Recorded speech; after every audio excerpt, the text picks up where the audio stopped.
Enseignants et invités ont pris part à cette cérémonie de clôture placée sous le signe de l'excellence, de la reconnaissance et de l'engagement en faveur d'une éducation de qualité. Moussa Goula. L'école franco-arabe Ar-Rahman située dans le quartier Silmiyiri à Ouagadougou a refermé ses portes de l'année scolaire 2025-2026. Une cérémonie riche en couleurs marquée par la présence des responsables de l'établissement, des autorités locales, des enseignants, des parents d'élèves et de nombreux invités. C'est un immense joie pour moi de participer à cette clôture-là. Je crois que nous, on n'a pas de mots à dire parce qu'on est tellement content de ce que nous venons de voir, la mobilisation qui s'est et puis les résultats que l'école a apportés. Ça nous va droit au cœur et nous sommes très contents et très fiers de ce résultat.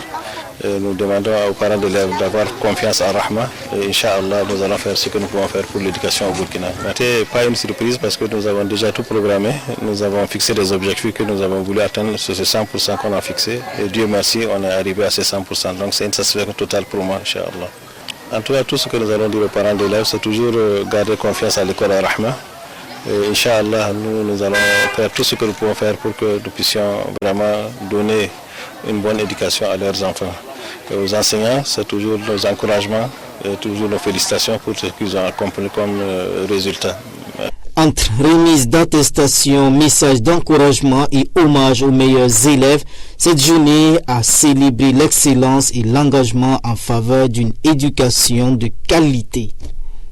L'objet de notre présence, c'est évidemment la clôture de l'école qui voudrait que les différents acteurs se retrouvent pour apprécier ce qui a été fait durant l'année scolaire et d'encourager le personnel enseignant et les élèves. Je remercie les organisateurs parce que la cérémonie a été à la hauteur de nos attentes parce que nous avons effectivement rassemblé les membres du conseil de l'école,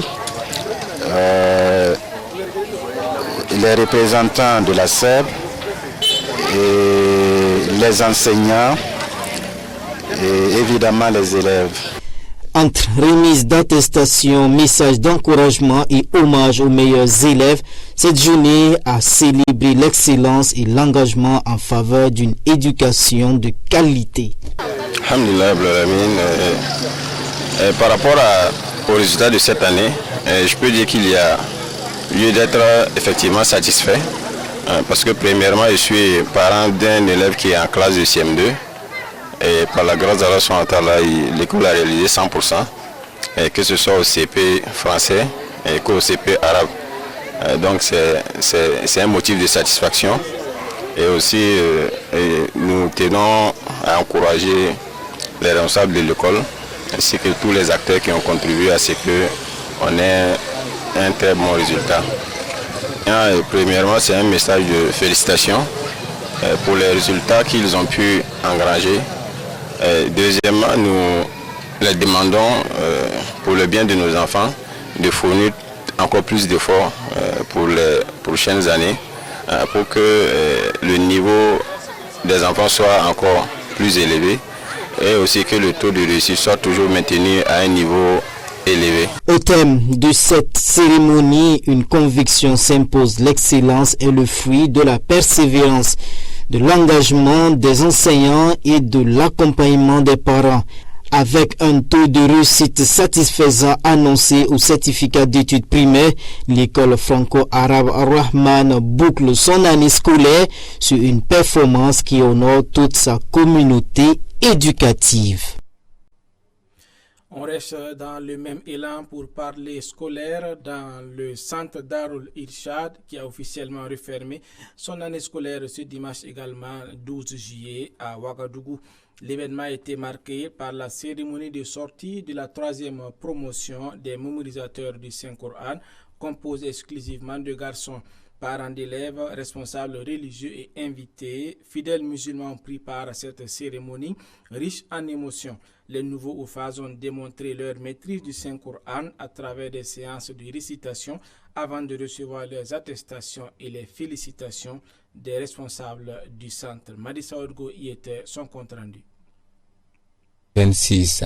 Le centre Darul Ishar forme des cadres de demain qui vont rayonner l'islam au Burkina Faso. Cette sortie a marqué également la sortie de sa 3e promotion ayant mémorisé les chants courants. À 6 ans, Darul Ishar aujourd'hui, dimanche 12 juillet 2026, pour témoigner de cette vacance qui ont voulu en tout cas laisser les enfants avec des encouragements et félicitations pendant 8 mois ou 9 mois de travail abattu. Et nous avons venu massivement témoigner de cet témoignage. On a vu que vraiment ils ont donné un bon savoir aux élèves. Les maîtres ont s'est abattu. En tout cas, ils ont dispensé un bon savoir aux enfants. Donc tous les parents étaient tous satisfaits de voir ce résultat-là.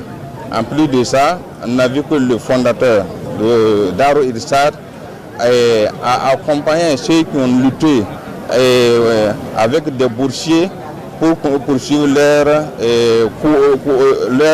leurs études. C'est rare de fois que nous voyons ça au Burkina, des établissements privés comme ça. Le centre Darul Ishar enseigne plusieurs disciplines. Ces disciplines sont détaillées ici par le responsable du centre Darul Ishar. Je veux dire que le complexe scolaire Darul Ishar enseigne plusieurs disciplines. Donc il y a le primaire français et puis le collège. Au niveau du collège, on a deux enseignements, l'enseignement général et puis l'enseignement technique. Et l'enseignement technique, c'est de la 6e jusqu'à la terminale. L'enseignement général aussi, c'est de la 6e jusqu'à la terminale. C'est cette année qu'on va ouvrir la terminale, Inch'Allah. Donc on a présenté 3 examens de CEP et alhamdulillah, tout le monde a eu le CEP. Donc 44 élèves, donc 100% au CEP. Au niveau du collège aussi, on a présenté 26 élèves, 26 candidats, donc 24 candidats ont eu, donc il y a eu 2 échecs. Et au niveau de l'enseignement technique, il y a le CAP, donc 16 candidats, et alhamdulillah, tout le monde a eu le CAP. En plus de ça aussi, il y a le BP, donc on a présenté 4 candidats au BP, alhamdulillah, tout le monde a eu le BP. Donc en plus des cours classiques, on a fait des cours de soutien pour accompagner les élèves pour qu'ils puissent réussir les examens en fin d'année, alhamdulillah. Cette clôture est la sortie de cette 3e promotion que le centre Darul Ishar offre des hafiz à la communauté musulmane de façon générale, des hafiz pour le bien-être de l'islam. Les responsables du centre Darul Ishar s'est du satisfait de la dite cérémonie de clôture et de sortie de cette 3e promotion. Le Burkina Faso a célébré en différé ce samedi 11 juillet à Fadangourma, chef-lieu de la région du Gourmou, la journée mondiale de donneurs du sang, organisée conformément aux recommandations de l'Organisation mondiale de la santé OMS. À cette occasion, le mouvement sunnite du Burkina Faso a été honoré pour son engagement exemplaire dans la promotion du don volontaire de sang. Avec 7764 poches de sang collectées, il s'est classé premier dans la catégorie des associations partenaires. Une performance qui lui vaut un trophée ainsi qu'une attestation en reconnaissance de sa contribution remarquable au renforcement de la transfusion sanguine au Burkina Faso. Le président du mouvement sunnite, El Hadji Omar Zungrana, a personnellement reçu cette distinction au nom de l'ensemble des fidèles et des responsables de l'association. Suivant. À Fadangourma, la journée mondiale du donneur de sang a été célébrée ce 11 juillet 2026 sous le thème « Une goutte d'humanité, donner du sang, sauver des vies ». Organisée par le Centre national de transfusion sanguine, cette célébration a réuni autorités sanitaires, partenaires associatifs et donneurs volontaires autour d'un message fort. Le don de sang sauve des vies. Présent à la cérémonie, le ministre de la Santé a salué l'engagement des donneurs volontaires. Il a rappelé que la santé est une richesse inestimable et un pilier de la souveraineté nationale. Selon lui, cette journée est un moment de gratitude et de reconnaissance envers ces véritables soldats de la solidarité. Chaque année, et ce depuis 2004, le Burkina Faso est fier d'honorer les donneurs de sang bénévoles à travers une journée à eux dédiée par l'OMS le 14 juin de chaque année. La commémoration différée de la journée mondiale du donneur de sang JMDS 2026, placée sous le thème « Une goutte d'humanité, donner du sang, sauver des vies », sacrifie certes à une tradition, mais il s'agit d'un devoir pour notre nation de marquer une halte pour témoigner notre gratitude, notre reconnaissance à nos braves soldats du don de sang. Camarades, chers donneurs de sang bénévoles, la santé est une richesse inégalable et un pilier de la souveraineté nationale. De son côté, le ministre de l'Enseignement supérieur, de la Recherche et de l'Innovation a souligné que cette journée vise à honorer le sacrifice des donneurs de sang dont le geste sauve des vies. Il a aussi invité chaque citoyen à s'engager dans le don volontaire de sang pour renforcer la solidarité nationale. Alors merci beaucoup. Il faut d'abord dire qu'il faut relever que l'Assemblée mondiale, donc la santé au plan mondial, a institué une journée pour commémorer donc les donneurs de sang. Et c'est en droite ligne de cela que les différentes nations se sont engagées dans cet exercice de reconnaissance. Donc naturellement au niveau du Burkina, une journée est dédiée pour reconnaître, et je dirais, le sacrifice de tous ces donneurs de sang qui sauvent des vies. C'est ainsi que le gouvernement, par le truchement du ministère de la Santé, a décidé de célébrer cette journée au plan national à Fadam-Belma. Donc c'est une fête, naturellement, d'abord pour reconnaître le mérite et surtout le sacrifice et de tous les donneurs de sang, mais aussi un cadre pour sensibiliser afin que chacun, au-delà donc, de ces journées, puisse vraiment donner son sang et sauver les vies. La cérémonie a également distingué le mouvement sunnite du Burkina Faso. Avec 7764 poches de sang collectées, l'organisation est classée première parmi les associations partenaires. Pour cette contribution remarquable au renforcement de la transfusion sanguine au Burkina Faso, le mouvement sunnite a reçu un trophée et une attestation de reconnaissance exemplaire dans la promotion du don volontaire de sang. Les ministres en charge de l'enseignement de base, de l'enseignement secondaire et celui du supérieur ont rencontré ce lundi à Ouagadougou les représentants des faîtiers des établissements privés d'enseignement. Cette concertation s'inscrit dans le cadre de la mise en œuvre de la nouvelle réglementation des frais de scolarité dans les établissements privés. On suit cet élément pour mieux comprendre. Un face-à-face entre les ministres en charge des enseignements et la fêtière des détenteurs et responsables des établissements privés d'enseignement. À l'ordre du jour de cette rencontre, le décret portant réglementation des frais de scolarité dans les établissements d'enseignement privés au Burkina Faso. Il s'agit, d'une part, pour les ministres, de saluer la grande contribution de ces acteurs de l'enseignement privé dans le système éducatif au Burkina Faso. Et d'autre part, donner la primeur de l'information de l'arrêté portant sur la réglementation des frais de scolarité dans les établissements d'enseignement privés. Après les critères de qualité, il y a aussi en termes de conditions, de commodité à remplir. La logique du gouvernement est très claire. Il faudra que lorsqu'un établissement fixe les frais de scolarité, il faut que nous puissions voir le parallèle entre le montant fixé et la qualité de la formation qui est assurée ou attendue par l'apprenant. Les établissements privés d'enseignement sont classés par catégorie et ces catégories se distinguent par une note d'évaluation de l'Institut public d'enseignement supérieur. Ces notes, pour ce qui concerne donc le NEBA et l'enseignement secondaire, vont de 0 à 100. Donc si vous avez une moyenne inférieure à 50, vous êtes dans la catégorie 1. Vous avez une note supérieure à 50, c'est-à-dire de 51 à inférieure à 75, vous êtes dans la catégorie 2. Et supérieure à 75, vous êtes dans la catégorie 3. Pour le ministère de l'enseignement supérieur, là également nous avons 3 catégories, mais là les notes sont sur 20.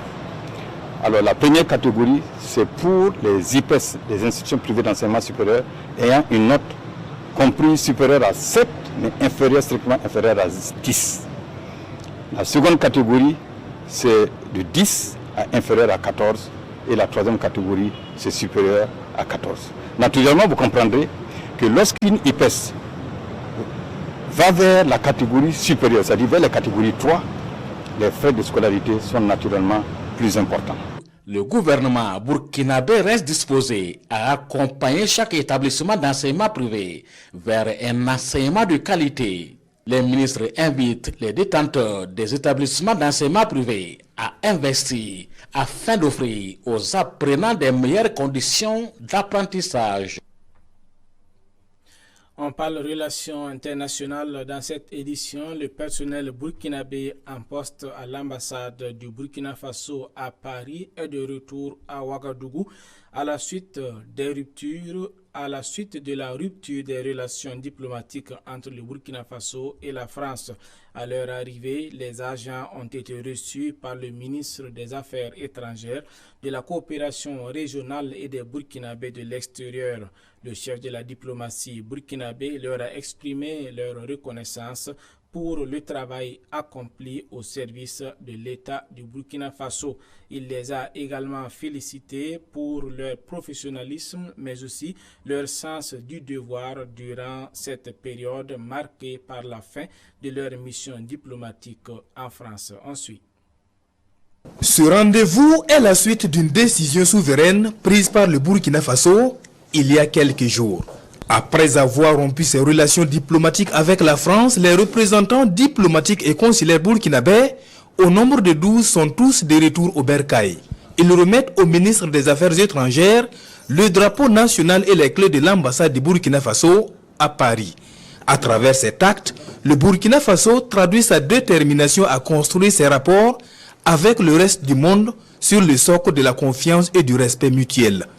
Depuis le 26 juin 2026, les plus hautes autorités du Burkina Faso ont pris la sage décision, une décision souveraine, de rompre les relations diplomatiques entre le Burkina Faso et la France. La conséquence est que l'ambassade doit être fermée, le consulat doit être fermé et le personnel diplomatique doit rentrer au Burkina Faso.